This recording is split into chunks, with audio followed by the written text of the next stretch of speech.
Hey guys, what's up? This is Dragon, and today we'll be doing an itemization guide for offensive items for bruisers and tanks and so on. First of all, this is more oriented to AD champions, and there will be another video for AP champions, but I just want to concentrate on items like Ravenous Hydra, Trinity Force, and kind of go in depth and give an analysis of it. And so this video is going to be oriented towards junglers and top laners who want to build offensively.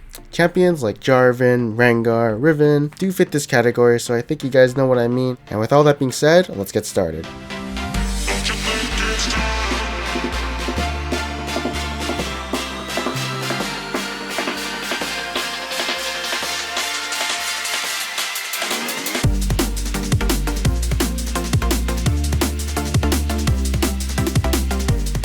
Alright, so the first thing I want to note is that usually if you're a tank or a bruiser, unless the item is a core of your build, for instance, Jack should always get Trinity Force, usually the only times you will want to build offensively is when you're ahead. Unless you're like an assassin or all offense champion like Riven or Zed, then of course that rule does not apply to those kind of champions. Alright, so let's start talking about items, and the first item we'll be talking about is the Brutalizer. The Brutalizer is a great item with champions with high physical damage or want to burst people down. People like Jarvan will make great use of the Brutalizer, as his Q, R, and passive all have really high base damages, so he can make use of that. Someone like Jax is not suited to this item, as Jax is more suited to sustain damage rather than burst damage, and so basically you only get this item if your champion is an AD burst champion. The next item we'll be talking about is the Hex Drinker. This item is very optimal in situations where the enemy has small to large magic damage, just because of how cheap it is for the stats it gives, giving a 250 magic damage shield, 30 magic resist, and 25 attack damage, all for the price of 1,450 gold. This item is great for anyone who wants to be tanky while also wanting to do some damage. Having this item in lane against a magic damage user usually gives you a huge advantage over the enemy, and so basically if you want to build offensively and defensively at the same time, Hex Drinker is the item for you. Next item we'll be talking about is the Maw of Malmortius. This item is only good when you have nothing else to upgrade because 1. There are better items to build after you're done your Hex Drinker, and 2. The raw stats that this item gives without the passive isn't really that strong. So it's better off to leave it at the Hex Drinker until it's the last item you have to upgrade. The next item is going to be the Black Cleaver. This item is great to get when your other allies do physical damage and you want to kind of help them do more physical damage. It's also great for champions who can do a lot of ticks of damage with physical damage. For instance, Wukong's ultimate is AoE and does a tick of damage every second. Who I would not recommend getting this on would be someone like Sion. His whole combo, which would be R, Q, and then an auto attack, would only apply 3 Black Cleaver stacks in like 3 seconds. It's also good for champions who also want to be more tankier and they have the Brutalizer in their inventory, so they built the Black Cleaver for the 250 extra health. Also, a general note when buying this item is you shouldn't rush it because enemies won't have armor until like mid game or late game, and so this item is better to build once the enemy starts getting some armor and there's armor to shred. The next item we'll be talking about is the other variant for Brutalizer, which is the Ghost Blade. This item is great for 1v1ers, chasers, and auto attackers. You want to think of champions who can make use of the attack speed buff while also needing the extra movement speed to take down their enemies. Assassins make great use of the active with the movement speed buff since they can get to their target faster and then burst them down. Champions I would get this on would be people like Rengar, Talon, Master Yi, and champions I wouldn't get this on would be champions like Pantheon, who doesn't really auto attack and more uses his skills. And same goes with Lee Sin. He doesn't auto attack that much in team fights, he just basically uses his skills to do the damage. And most AD carries can make great use of this item too, as long as they have base damage, and since they are AD carries they can always make use of the attack speed plus movement speed buff. The most effective one who makes use of this is Graves because of his extremely high base damages. But of course most AD carries would like to go sustain damage, so they go Static Shiv or Phantom Dancer. Next item we'll be talking about is a Last Whisper. So I think a lot of you guys are thinking, why is Brutalizer plus the Last Whisper a good combination? The reason behind this is because Riot changed the way armor penetration plus magic penetration works. The way it works is that percent armor penetration comes first, and then flat armor penetration comes after the percentage is applied, and so it just has really good synergy with each other. So that's the reason behind that. It's also worth to note that you shouldn't go Brutalizer straight to Last Whisper. You always need an item in between, so Tiamat or Infinity Edge. You need attack damage to complement the armor penetration that you're getting. Unless of course you're facing a 250 armor Malphite, then by all means go Brutalizer to Last Whisper. You will also get this eventually since the enemies will start building armor, and when that time comes, you already have the Last Whisper. The next item we'll be talking about is the Tiamat. This item is only good when you can fit the active in your skill combo. For instance, Rengar can use his in the air while he's leaping, Riven can do it in between her skills and auto attacks, and for Jarvan, he can activate it in midair when he's using his EQ. Now champions I would not consider getting this on would be champions like Vi and Xin Zhao. Why is that, you may ask? Because with Vi, you want to get your 3 proc off your W, and she also has an auto attack reset, so by using the active from Ravenous Hydra or Tiamat, you're going to be delaying her W proc, and in general there's also just better items for her. And as for Xin Zhao, the same thing kind of applies there too. You want to get your 3 Q procs off so that they get in midair and CC them. It's also a better item for champions who just want to burst their enemies, as if you just think about it, it's basically a secondary spell on your items that has a 1.0 AD ratio on it. The next item we'll be talking about is the Ravenous Hydra, which is the upgrade from Tiamat. So basically, if you want to get some lifesteal and you have Tiamat, then you upgrade it into this. But there is different synergy with the Ravenous Hydra as opposed with Tiamat. For instance, synergy with people who have innate lifesteal like Lee Sin and Nasus will make great use of this item since they do have the lifesteal to provide for the passive and active. Champions who wouldn't need this item is someone like Rengar, since he is basically going to one-shot the enemy carries. And same with Talon, he doesn't need lifesteal, he just needs to kill his target and his job is done. Of course, once you're done a bunch of your items, then you can complete this. Although someone like Fiora or Riven are a bit different since their survivability is by using their shield or lifestealing off the enemy.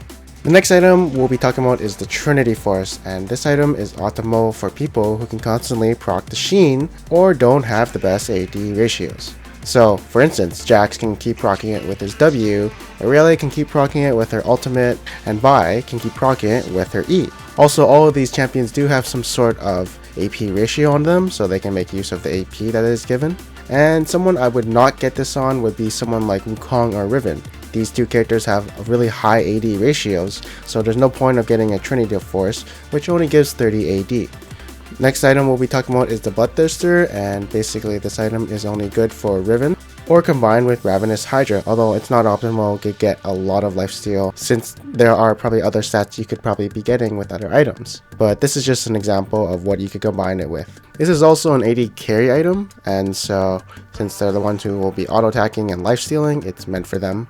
And it's not really meant for bruisers or tanks. Riven is a special case because she kind of relies on lifestealing and shields for her survivability. So the next item we'll be talking about is the Blade of Ruin King, which is an item meant for split pushers, 1v1ers, and for auto attackers who have low AD ratios. So I think a prime example I remember was people were suggesting that you should probably build Blade of Ruin King on Sion when he was in PvE. And the reason it was bad on him was because he never auto attacked when he was alive. Of course, when he was dead, he would auto attack a lot, and I could see it being useful then, but your prime focus shouldn't be dying, it should be staying alive. A special case is Zed, who has high AD ratios, but the thing is, he gets a lot of utility from the active, and of course, the active burst does apply to his death mark.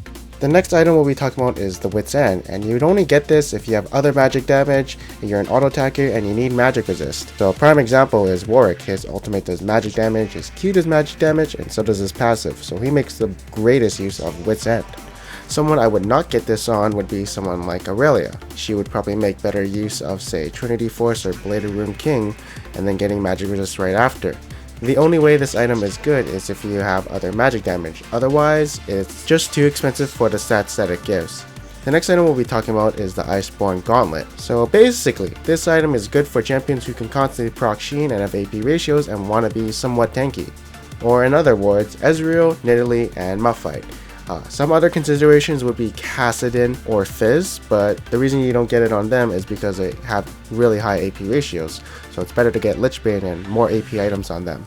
Alright, so we're going to be listing some champions and what to build on certain champions against certain team comps.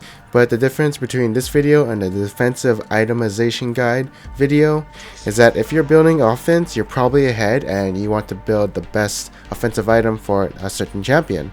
while with the defensive itemization guide video, you have to consider what the enemy's team comp was. So instead, I'll be just explaining why a certain item goes good with a certain champion. So for instance, let's say we have Trundle top, and we have a Spirit Visage and Mercury Treads because we're facing Rumble and Orianna. And we got ahead and we want to build offensive. So the first item that does come to mind is Blade of Ruined King. Why is Blade of Ruined King good on Trundle? It is because most of his damage does come from auto attacks. The active from the Blade of Ruined King does have synergy with his W plus the Spirit Visage, and it helps him gap close onto enemies who are getting away from him. A secondary offensive item to get on Trundle would be the Trinity Force, since you can constantly proc Sheen with your Q. Although not as optimal as say the Blade of Ruined King, since that does have synergy with his kit more.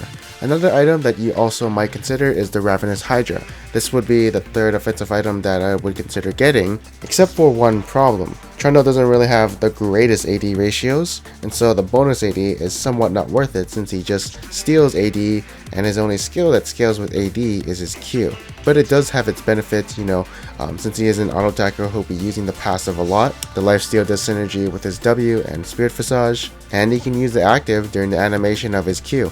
But since his prime damage is by auto attacking, I'd say Blade of Ruined King is the winner here. Alright, so for the next champion example, we're going to be doing Vi. She is actually a champion who is very flexible on a lot of items. The first build path I like to call is the carry route, where she goes Triforce.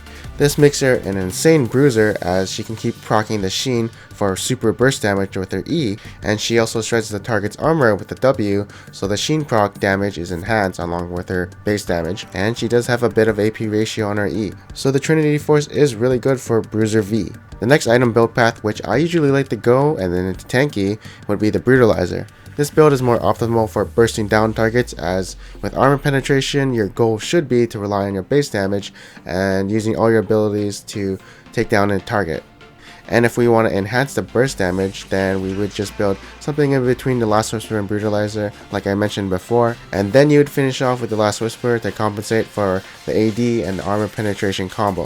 Of course, this is not the optimal build since the carry route would be the Trinity Force, and you're also very squishy. But this build will be the most optimal for bursting down your enemies. Now, the next item I want to be talking about would be the Blade of Ruined King, and this item is something I would never get on Vi. The reason being is because she doesn't need more chase, as her Q does come up really often. She also doesn't rely on auto attacks to do her damage. She has her E for the burst, and of course her Q and R. The only time I would get Blade of Ruined King on Vi is say I was put in a situation where I had to keep 1v1ing someone. Then that would be the only time I would get this. Otherwise, Trinity Force is definitely the better purchase. Alright, so now let's talk about a bit of team composition, and let's say we had a Zed and Jinx. And then let's say we got our Brutalizer and then a Randuin's right after, since we want to be tanky. So what item would have good synergy with their team, since we do have 3 physical damage dealers? The best item that would be great right here would be the Black Cleaver.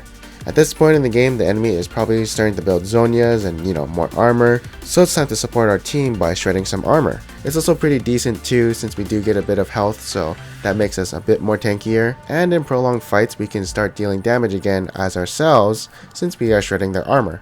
So what I'm trying to say is, if you're a tank and you want to help your physical damage dealers, then get a Black Cleaver. Alright, so next up we'll be talking about the one-shot build. Our prime examples here would be Jarvan and Rengar, who can one-shot squishy enemy targets. Alright, so first up we'll be talking about Rengar. So as you can see here, we would go Stalker's Blade into Mobility Boots, into a Brutalizer with a Tiamat in between, and then Last Whisperer. The reason you would get a Tiamat is because it helps with your burst combo for one-shotting enemies. As again previously stated, think of it as a spell that has a 1.0 AD ratio, and it fits in the combo mid-air when he's leaping onto someone. And then so right after 5 items we finally finished the Ghost Blade for extra armor penetration and chasing. And then the Ravenous Hydra, since we do not need the lifesteal, since we are one-shotting enemies and not sustaining our health to survive in team fights. And then I guess say Infinity Edge for more one-shot. With Jarvan, it is similar since he can use his Tiamat while in midair with his EQ combo. But the thing is, you might want to hold off the Last Whisper for a bit since his Q does do armor shred. So building more AD would be more valuable until a bit later in the game. And then you can finish off the same build as Rengar if you want to. Anyways, that is the end of this video. I hope you guys enjoyed it. If you guys haven't watched the defensive itemization guide, please do so by clicking this annotation right here. And if this video was very helpful to you guys, please leave a thumbs up or a comment below saying how much you appreciate it so that I know that it's actually helpful and that I wasn't actually wasting your time by making you watch this video, and of course my time by making this video. So yeah, thanks guys, hope you guys enjoyed it. I am Panzer Dragon, and we'll see you next time.